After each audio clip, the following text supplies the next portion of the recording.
This channel does not promote any violent, harmful, or illegal activities. All content provided by this channel is meant for an educational purpose only.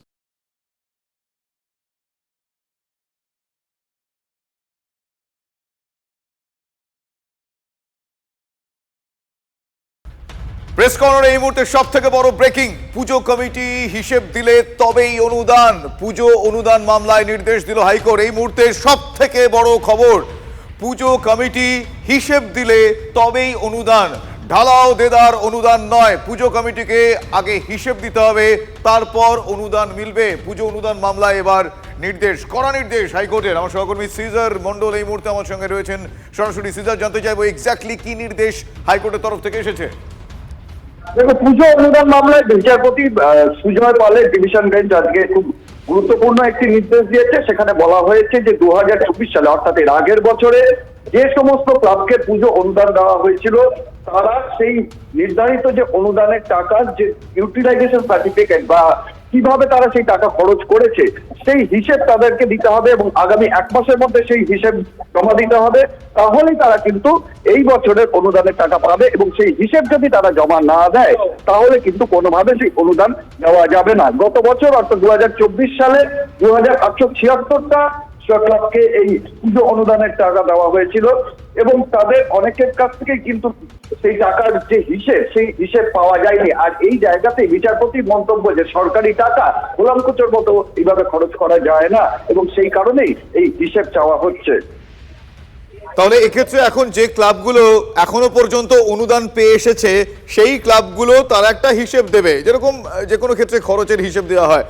এক্ষেত্রে তো নতুন নতুন ক্লাবও included হয়, সেক্ষেত্রে তাদের ক্ষেত্রে কি বিষয় প্রযোজ্য হবে?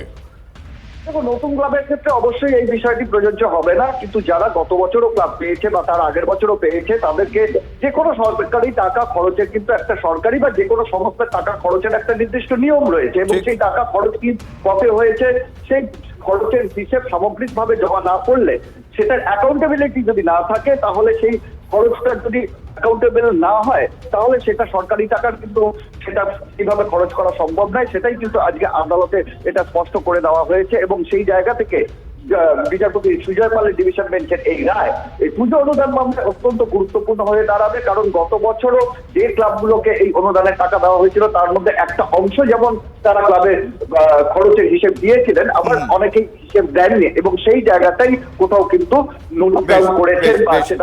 সিজার, তুমি আমাদের সঙ্গে থাকো। সিজার, আমি এই মুহূর্তে টেলিফোন লাইনে আমরা যোগাযোগ করেছি বিজেপি নেতা সজল ঘোষের সঙ্গে। সজল বাবু, পুজো কমিটিকে নির্দেশ দেওয়া হয়েছে, একটা নির্দেশ এসেছে যে হিসেব দিতে হবে, খোলামখুচির মতো টাকা যাবে না, হিসেব দিলে তবেই অনুদান মিলবে।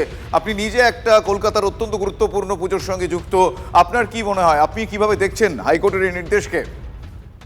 আমি বিশ্বাস করি সমস্ত কটা পুজোই গুরুত্বপূর্ণ, আর এটা আমার মতামত একজন রাজনৈতিক ব্যক্তিত্ব হিসেবে নয়, একজন পুজো সংগঠক হিসেবে এবং একজন নাগরিক সমাজের একজন প্রতিনিধি হিসেবে। এটা হচ্ছে যে কোনো সরকারেরই, একটা ধর্মনিরপেক্ষ রাষ্ট্রে কোনো সরকারেরই উচিত নয় তাদের সরকারি মূল্য যেটা আপনার আমার ট্যাক্সের টাকা সেই টাকা দিয়ে তারা কোনো খেলা মেলা দুর্গাপুজো নামাজ ইত্যাদিতে তারা সেই অর্থ ব্যয় করুন। সরকারের কাছে আমরা ট্যাক্স দিই, সেই ট্যাক্সের টাকায় সরকারের উচিত মানুষের চাকরি, মানুষের ডিএ, মানুষের শিক্ষা, মানুষের নিরাপত্তা এগুলোকে নিশ্চিত করা। অতএব আমরা কোনোভাবে কোনো রকম সরকারি অনুদানের পুজোতে বিরুদ্ধে। এবার বিষয়টা থাকলো হচ্ছে সরকার কোর্ট বলেছেন যে একেবারে তাদের দেয়া হবে যারা হিসেব দিতে পেরে। হিসেব ব্যাপারটাই ফলস, হিসেব ব্যাপারটাই ফলস। একটা সাদা কাগজে লিখে দেওয়া মানেই হিসেব। হিসেব যেভাবে তৈরি করা উচিত ছিল সেইভাবে কেউই হিসেব দেয়নি বা দিতেও পারবে না, এটা আমি নিশ্চিত।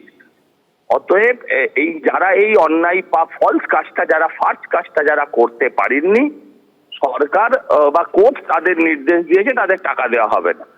আমার ধারণা 80% লোকই ফার্স্ট হিসেব সাবমিট করে দিয়েছে, যদি না করে থাকে বাকিটা করে দেবে। ধন্যবাদ সজল বাবু আপনার প্রতিক্রিয়ার জন্য। আমি আরো একবার দর্শকদের জানাবো এই মুহূর্তের সব থেকে বড় খবর, পুজো কমিটিকে হিসেব দিতে হবে। গতবার পর্যন্ত যে সমস্ত পুজো কমিটি সরকারি অনুদান পেয়েছেন সেই সমস্ত পুজো কমিটিকে সরকারি অনুদানের যে টাকা, সেই টাকা তারা কিভাবে, কোন খাতে কত টাকা তাদের ব্যবহৃত হয়েছে, কত টাকা তারা খরচ করেছেন, সেই যাবতীয় হিসেব দিলে তারপর সেই হিসেবের ভিত্তিতেই মিলবে অনুদান। পুজো কমিটি হিসেব দিলে তবেই অনুদান মিলবে। পুজো অনুদান যে মামলা, সেই মামলায় এমনই নির্দেশ হাইকোর্টের। আমি আরও একবার যাব, আমার সহকর্মী সিজার মণ্ডল এই মুহূর্তে আমার সঙ্গে টেলিফোন লাইনে রয়েছেন। সিজার, এক্ষেত্রে একটা আরও গুরুত্বপূর্ণ প্রশ্ন সামনে আসে। হিসেব দেওয়ার ক্ষেত্রে বিভিন্ন ক্ষেত্রে, ছোট বড় মেজো বিভিন্ন ক্ষেত্রে দেখা যায় হিসেব দেখানোর ক্ষেত্রে বেশ গরমিল থাকে, বেশ জল মেশানো হয়। এক্ষেত্রে সেই ভেরিফিকেশন কিভাবে হওয়ার সম্ভাবনা আছে?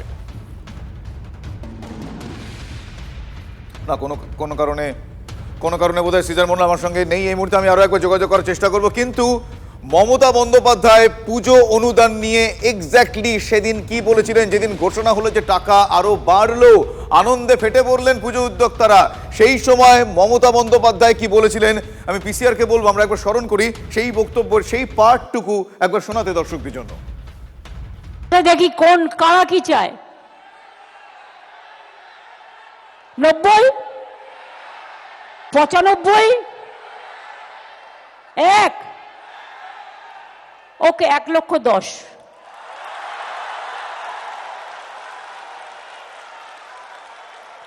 খুশি তো? পুজোটা যেন খুশিতে ভরপুর থাকে। জয় মা দুর্গা, জয় মা দুর্গা, জয় মা দুর্গার জয়। আপনারা শুনলেন 85 থেকে সরাসরি 1,10,000 টাকা পুজো কমিটিদের অনুদান। কিন্তু এবার হাইকোর্টে যে নির্দেশ তা হলো পুজো কমিটি হিসেব দিলে তবেই অনুদান মিলবে। পুজো অনুদান মামলায় নির্দেশ হাইকোর্টের। যে পুজো কমিটি গত বছর পর্যন্ত তাদের যা যা খরচ হয়েছে, কোন খাতে কত টাকা খরচ হয়েছে তার হিসেব দিতে পারবে, তাদেরই অনুদান মিলবে। যারা হিসেব দিতে পারবে না তারা অনুদান পাবে না। আমরা এক্ষেত্রে বেশ কয়েকটি গুরুত্বপূর্ণ বক্তব্য আমাদের কাছে এসেছে। তৃণমূল কংগ্রেস নেতা কুণাল ঘোষ তিনি কি বলেছেন আমি পিসিআরকে বলবো, একবার শোনাতে দর্শকদের। হাইকোর্ট এই শুনানিতে এই অনুদানের উপর কোনো স্থগিতাদেশ দেননি। চীনের এখন সিপিএম, বিজেপি, হিন্দু সনাতনী কোর্টে গেছে পুজোর টাকা বন্ধ করতে। পাড়ায় ঢুকতে দেবেন কিনা, পুজো কমিটির কাছাকাছি আসতে দেবেন কিনা, মণ্ডপে ঢুকতে দেবেন কিনা ভেবে দেখবেন এদের। সরকার পুজো কমিটিগুলিকে যে অনুদান দেয় তার হিসাব নেয়ার পুরো পদ্ধতিও সরকার সিরিয়াসলি পালন করে এবং কার্যত সব কমিটিই প্রত্যেক বছর যে টাকাটি পায় তার হিসাব দেয় এবং যে কমিটি হিসাব দিতে পারবে না পরের বছর তার অনুদানটাও আটকে যাবে। পশ্চিমবঙ্গে মমতা ব্যানার্জি পুজো ইকোনমিটায় টাকা দিলে সেটা খারাপ, আর মমতা ব্যানার্জিকে নকল করে মহারাষ্ট্রে যদি টাকা দেয় গণেশ পুজোয় তাহলে সেটা ভালো।